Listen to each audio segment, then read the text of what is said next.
अनंत कोटि वैष्णव वृंद की जय। नामाचार्य श्री ठाकुर हरिदास की जय। प्रेम से कहो श्री कृष्ण चैतन्य प्रभु नित्यानंद श्री अद्वैत गदाधर शिवासादि गौर भक्तवृंद की जय। श्री श्री राधा कृष्ण गोपीनाथ श्याम कुंद राधा कुंद गिरिवर्धन की जय। वृंदावन धाम की जय। नवदीप मायापुर धाम की जय। गंगा देवी की जय। जमुनामयी की जय। भक्ति देवी की जय। तुलसी रानी की जय। समवेत भक्त वृंद की जय।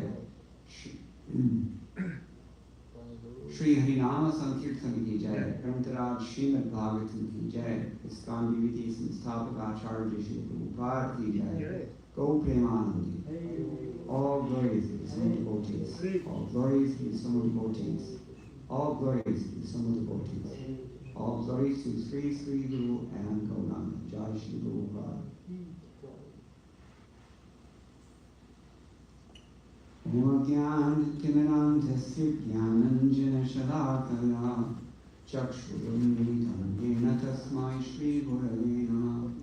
Shri Chaitanya Manobhishtam Sthapitam Yena Bhutale Swayam Rupa Kadamahyam Dadati Swapadantikam Vandeham Shri Guroho Shri Yadavarakamalam Shri Gurum Vaishnavamscha Shri Rupam Sagrajatam Sagaragagunatam Hitantam Sajivam Sadvaitam Savadhutam Parijana Sahitam Krishna Chaitanya Devam Shri Radha Krishna Padam Sahagana Lalita Shri Vishakhamritamscha He Krishna Karuna Sindho Dinabandho Jagatpate Gopesha Gopika Kanta Radha Kanta Namostute Tapta Kanchana Gaurangi Radhe Vrindavaneshwari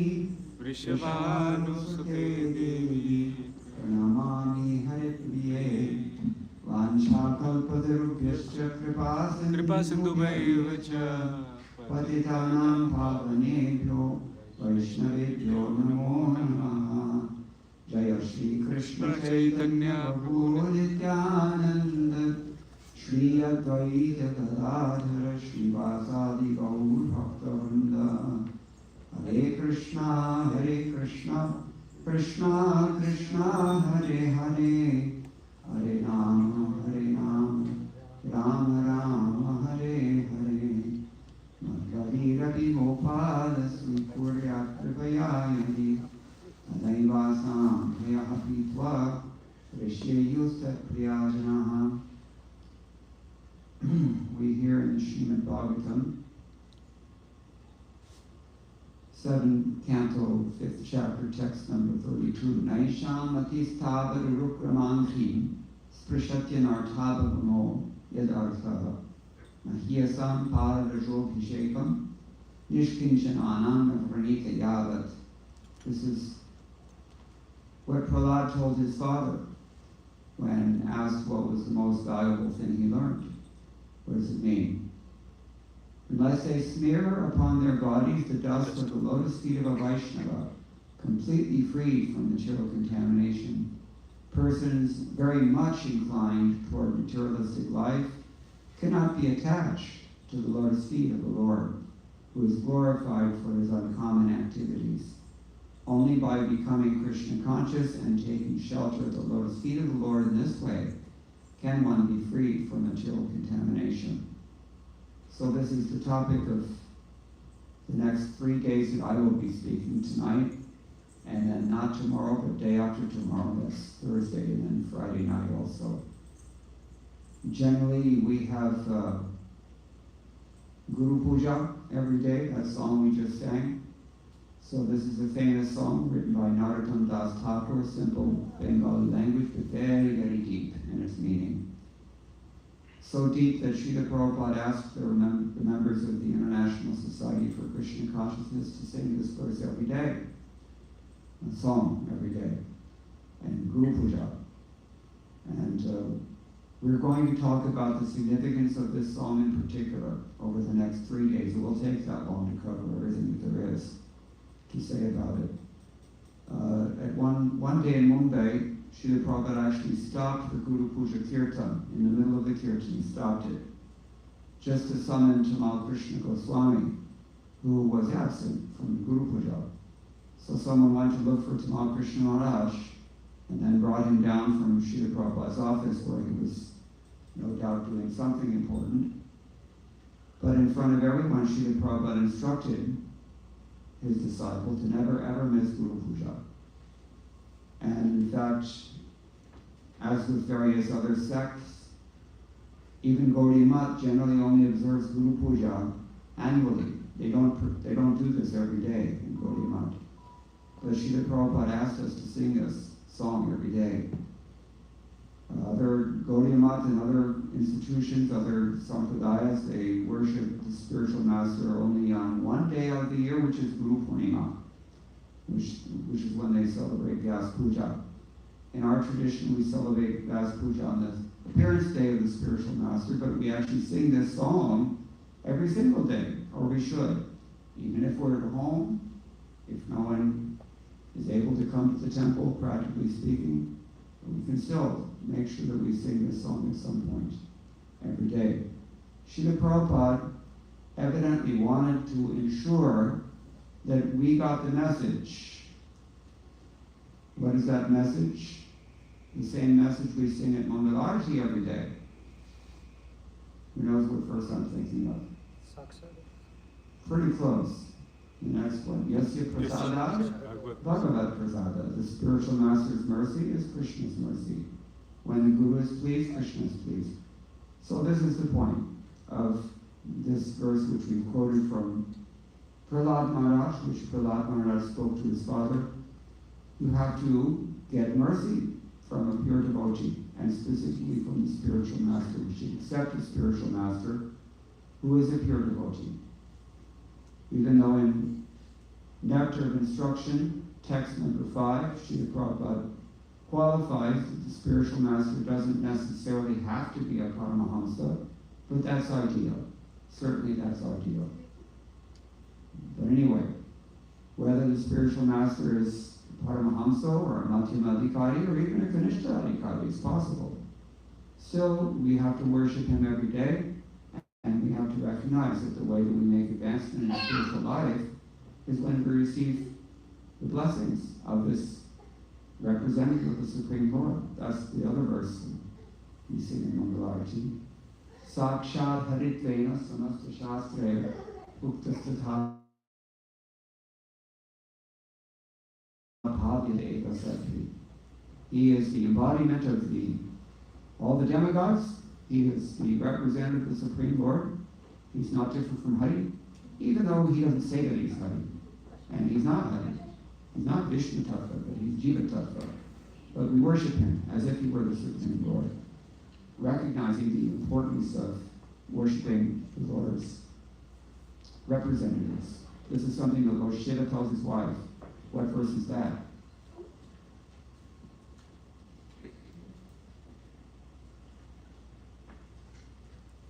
Vishnu Aradhana Parma? Yes. Aradhanam Sarvesham Vishnu Aradhanam. Tasmat Paratam Devi Jnanam Samarshanam. Krishna is more pleased when we please his servants than when we please him directly. This is the point.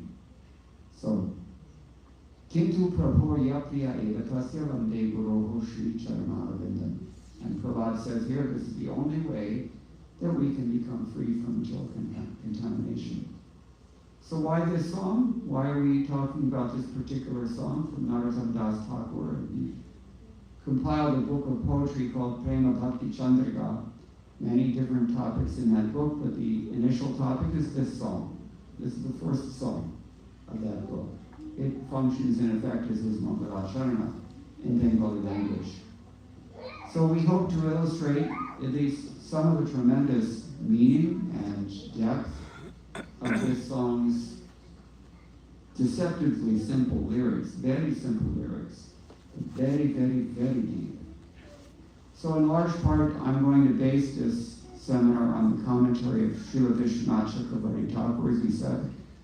The very fact that Chakravarti Thakur would write a Sanskrit commentary on a Bengali song itself suggests not only that its content is most essential, and in principle, any spiritual aspirant must understand this principle first, but also that Narottam Das Thakur was the right person to tell us how important this is.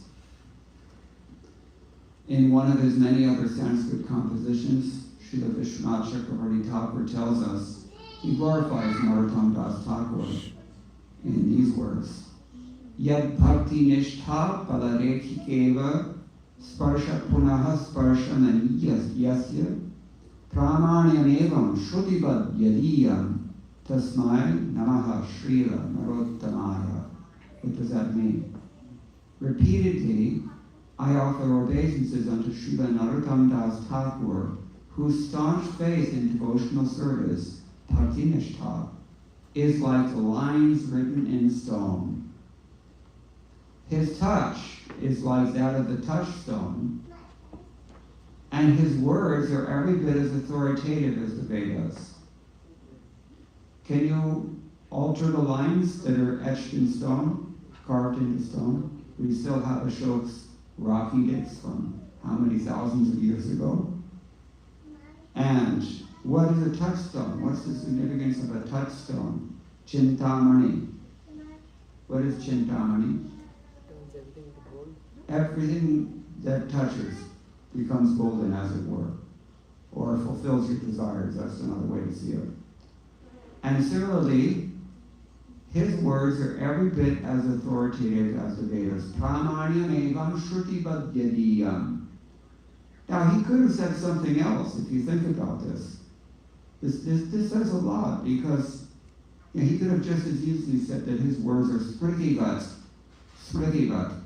as good as the smriti texts. But he didn't say that. He said shrutivat. Why? Because Vedic literature is divided into two categories. First is the four Vedas. What are those four Vedas? Rik, Sama, Yajur, Atharva.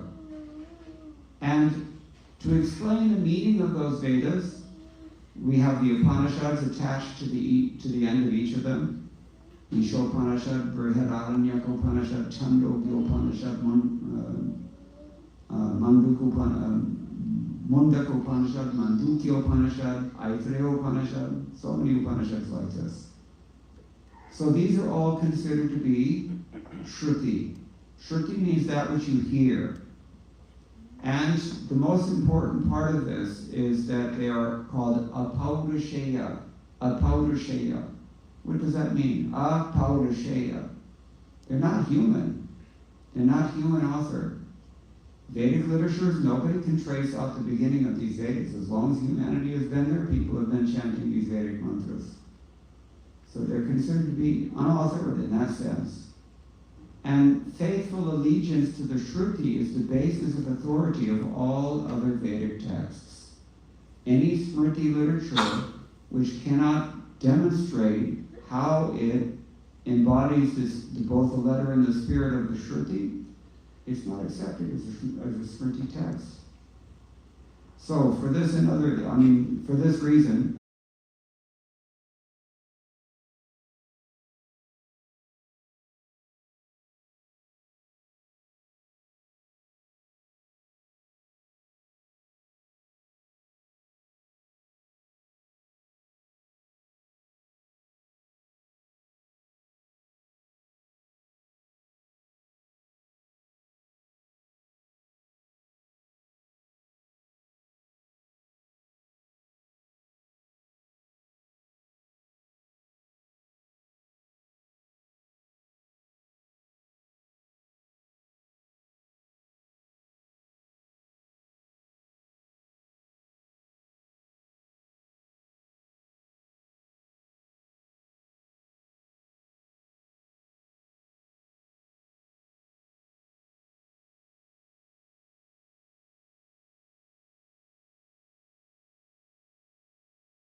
Ashitam, has been established or sthapitam or ascertained, nirupitam, on this earth, bhutale. By whom?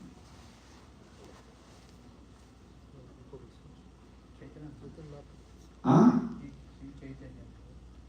Rupa. He's listening. I'm gonna give you a pop quiz every few minutes just to keep you on your toes. You got to pay attention.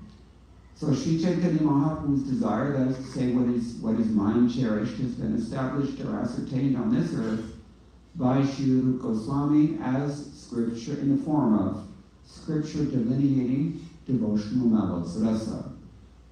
What is the one book that Rupa Goswami is most famous for that has delineated rasa? His magnum opus, as it were. Bhakti Rasamrita Sindhu. Bhakti Rasa Amrita Sindhu. The ocean of the nectar that is called from the rasa ocean. The ocean of Bhakti Rasa. Okay. So, when will that very Rupa, by some great fortune, give me shelter at his own lotus feet? Swapadantikam. That is to say, when will he give me proximity to his lotus feet? Nija charananikatam. The idea here is that by Sri Rupa Goswami's mercy, may I thus be engaged as his faithful servant. Because, this is again, Narottam Das Thakur has said elsewhere, you can't understand very much about Radha Krishna Lila, really, unless you take shelter of these. Well, the mercy of Chaitanya Mahaprabhu should be there, but that mercy really takes the form of these servants of his, 6 Goswamis. Who knows the verse? Rupa Raghunatha Pade Hoibe Akuti, right? Kabe Hama Boas Haboshe Jugala Piriti. Alright, so therefore he's praying like this. Alright, now I'm going to give my own comments here. That to be sightless is to have no power to see. Think about it. To have no power to see. Keno Upanishad asks this question. By whose power do these eyes have vision?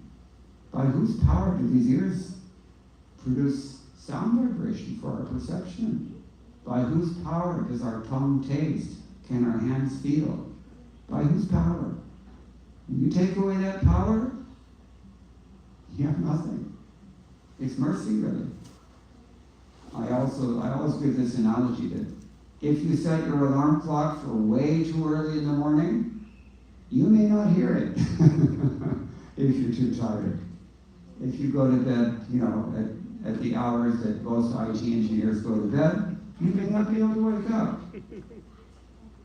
So, to be sightless is to have no power to see. Vishwanath Chakravarti Thakur uses the phrase, Drishti Shakti Rahitya. Drishti Shakti Rahitya.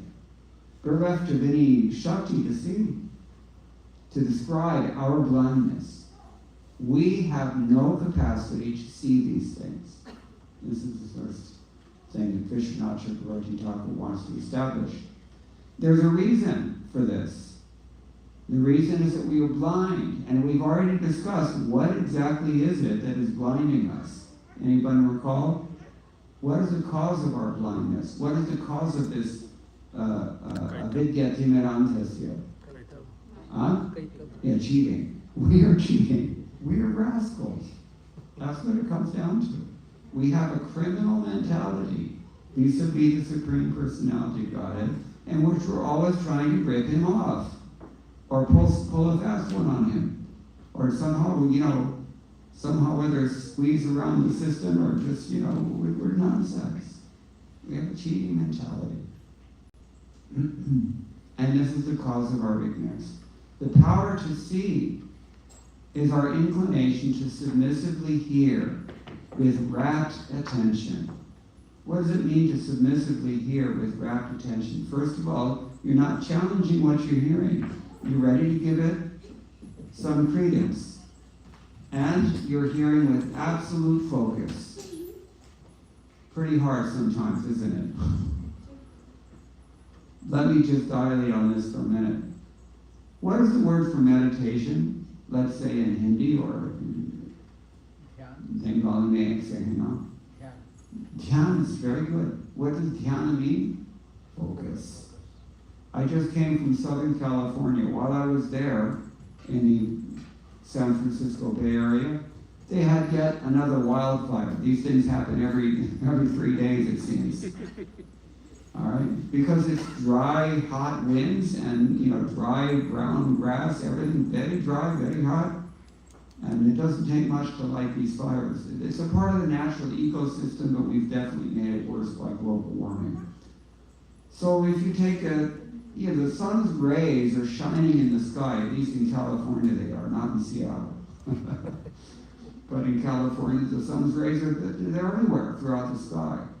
But if you bring some of those rays together and focus them through a magnifying lens, what does that do? It pinpoints the intensity of thousands of sun rays in one pinpoint.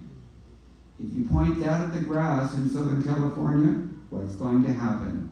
You know what's going to happen. This is power. The power of focus. So, this is the power of hearing with that kind of focus. This is why Srila Prabhupada never liked people to talk during the class, even what to speak of talking during the class. He did not even like them to make garlands during the class, because he didn't.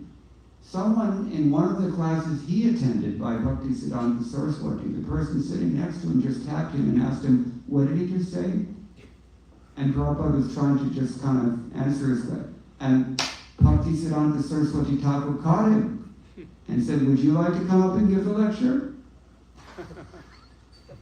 This is why Prabhupada was so strict like that. Rapt attention, focus. So we have to hear submissively with faith, that means, and we have to hear with great focus from the bona fide guru, not just from any kathakar, or from any, you have these entertainers, right? Especially where I live in Vrindavan, there's too many of them. Every 10 feet you see a billboard, Sangita Rasamai, Dhyan Yajna Katha, it's by so-and-so Pandit of Siddhartha Goswami. This process is not really for enlightenment. It's, he's doing it to support his family. And the audience is doing that for the purpose of infotainment. This is what we call it, infotainment. So, that's not really what we're talking about here. We have to hear submissively and with rapt attention. And yet this very power is precisely what we lose when we are as impious as most of today's population. Because your ability to do this is destroyed by leading a so-called normal life in the modern world. Because a normal, quote-unquote, normal life in the modern world is not a normal life. It's a highly aberrant life, highly abnormal. Frankly, there's no polite way to say this. People are sinful. Everybody is breaking these principles. Everyone is drinking alcohol. Everyone is eating non-vegetarian things. Everyone is promiscuous in their affairs with the opposite sex and even with the same sex. And everyone is gambling. That means also kind of a cheating. So, we don't live in a normal society because it's Kali Yuga. And everything is haywire, everything is debased. So, by indulging in selfish deceit or hypocrisy, we forfeit our adhikar for taking full advantage of Lord Chaitanya.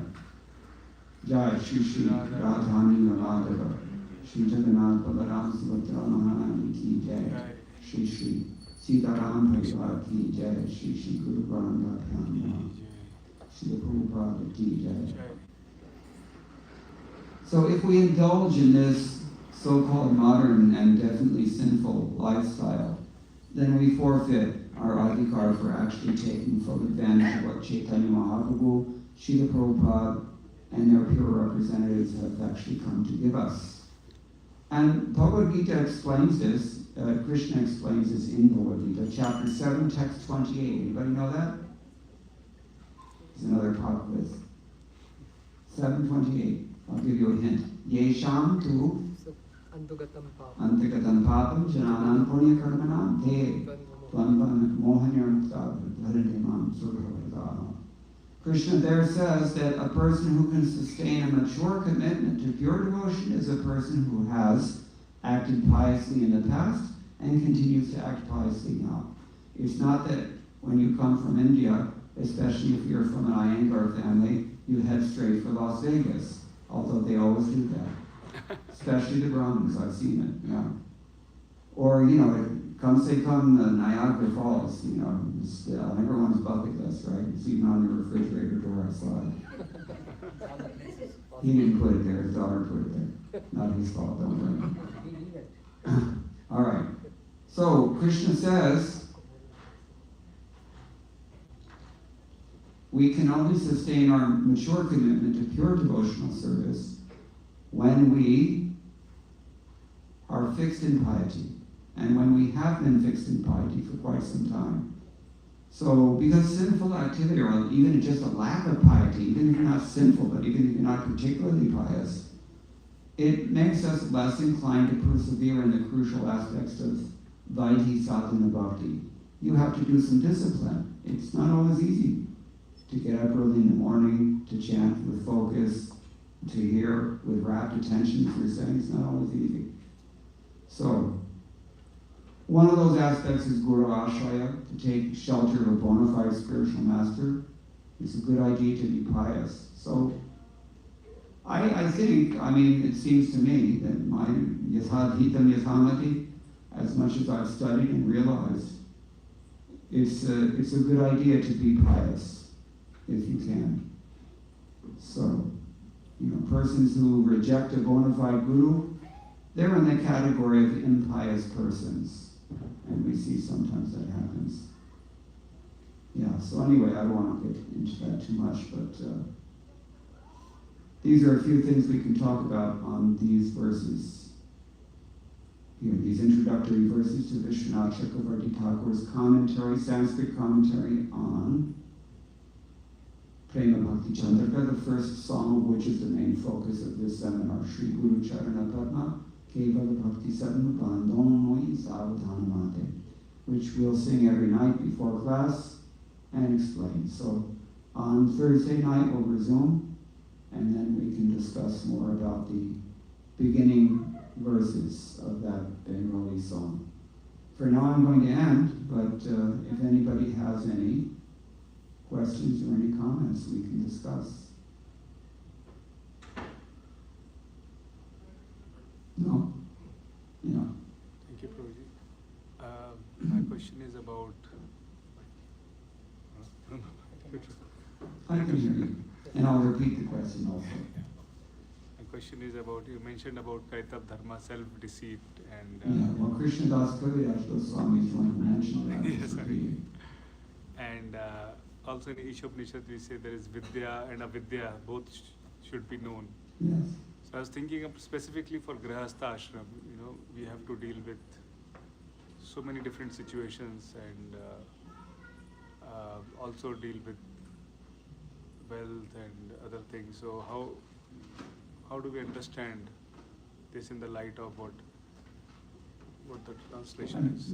Your question is a little too long. Make it real succinct, and I'm going to repeat it so that people listening online yes. can hear.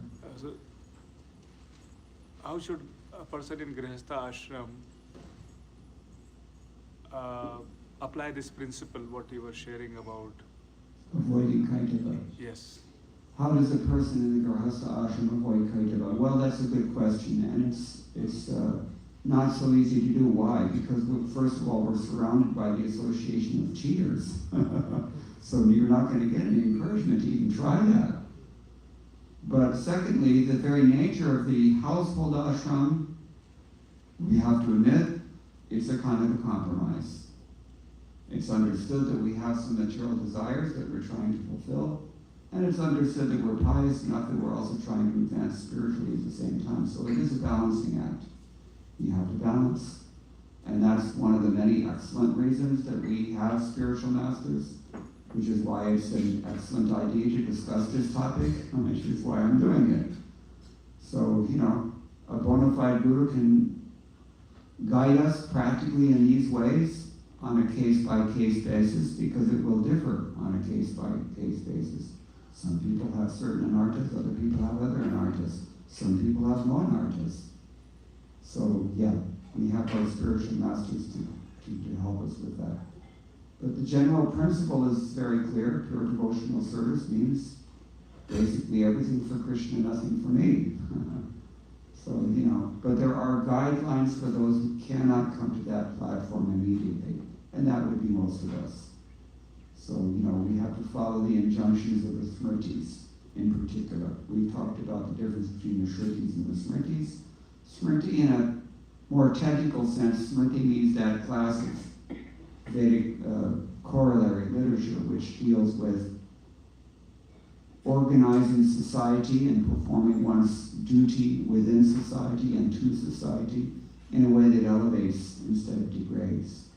So that's an important thing, and it's part of what Krishna talks about when he says we should be pious. If we want to sustain a mature commitment to devotional service, we have to follow the Shrutis and the Smritis. Shruti, Smriti, Puranadi, Pancharatha Vidhi, Vina, Aikantika Hare Bhaktir, Utpataya Kopate. Means so-called pure devotional service, which actually transgresses what we find in the Shrutis and the Smritis and Nada Pancharatha, etc. That so-called devotion is just a useless disturbance in society. This causes problems. And we've experienced this practically. So yeah, this is why it's very, very important to find the right spiritual master, bona fide spiritual master, hear from him with rapt attention and faith, and then follow his instructions. And then everything should be fine. Even if we are not 100% pure devotees, but he will be able to guide us in the way that we actually make the most rapid advancement. Because that's the nature of a bona fide guru. Is that okay? Yes, thank you. Anything else? Yes. So we talk about the Kaitava, the word Kaitava, Dharma, Artha, Kama, Moksha. So the Varnashrama Dharma also comes into that under Kaitava. That's what he said. That's what Krishna Das Kaviraj said. But Krishna is saying, doing your duty, Varnashrama. Yes. This is the irony, isn't it? Whole first half, at least the first third of Bhagavad Gita, Krishna's talk, he's really putting a lot of emphasis on doing this dharma, right? And Srila Prabhupada also said, the remaining 50% of my mission is to implement Varnashram in ISKCON. And we see practically that he gave 80%, a C pratishat, of those instructions in the last 3 years that he was with us, Srila Prabhupada. So, how can we turn around and say that this is the beginning of all cheating? Well, welcome to the world of Achintya Veda Veda. This is, it's true. It is cheating. But this kind of, compromise, if you will, is maybe a better word than cheating. If our intention is to advance in spiritual life, and we work under the guidance of a bona fide guru, this dharma actually does elevate us. Otherwise, why would Krishna himself come to establish cheating? What does he say about this in chapter 4? You know the verse? Yada yada hi dharmasya glanir ityadi, and then second verse. Paritranaya Sadhanam Vinasaya cha dushkritam Dharma Samsthabana. This is the purpose for which Krishna himself, Krishna comes to establish cheating. What's going on? It is cheating in the sense that it is not pure devotional service. But it is not cheating in the sense that regulating our cheating propensity with limitations that are coming from bona fide authority, that will help us to advance. That's the thing.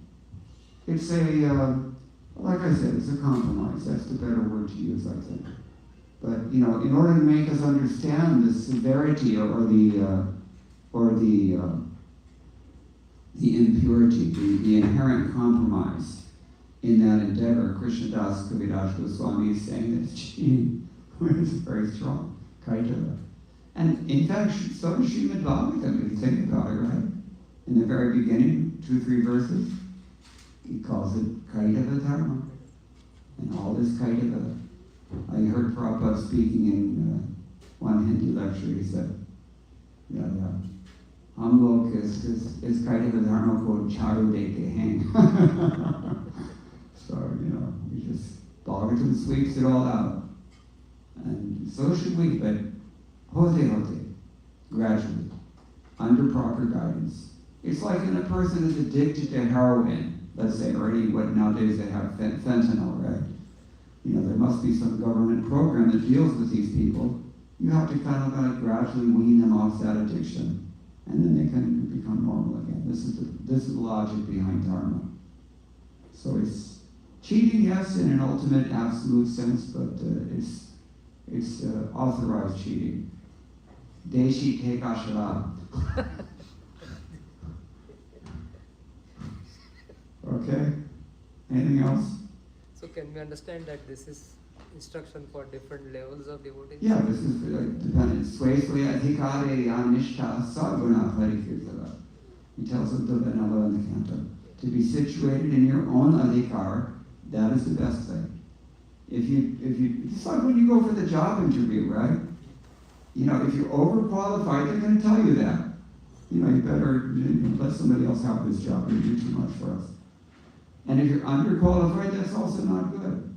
It has to be right on the money. So what is that also? He says, Sway karmanya virata samsiddhim lavate bhavagitana. So it's the same idea.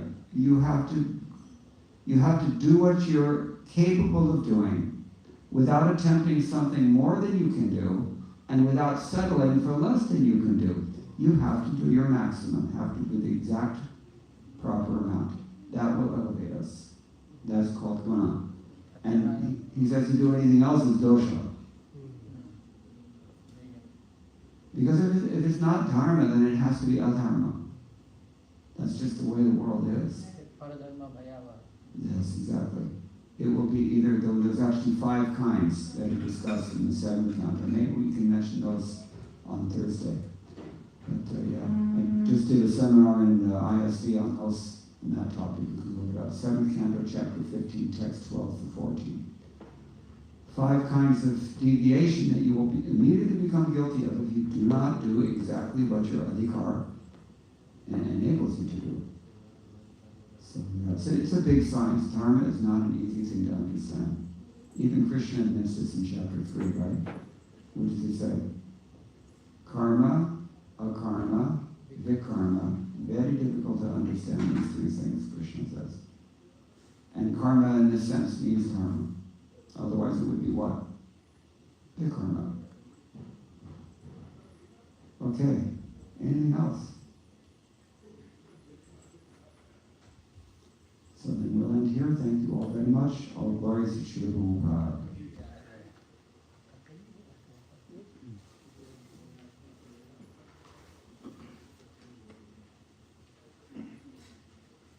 Hare Krishna.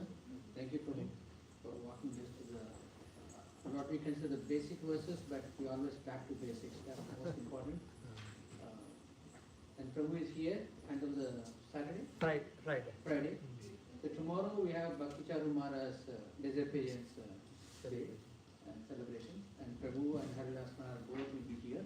So please come around 7:30, and the program will continue around 8:30, 9 o'clock. And again, day after, the class will again will be 7:30. So day after the class will be again at 7:30, and on Friday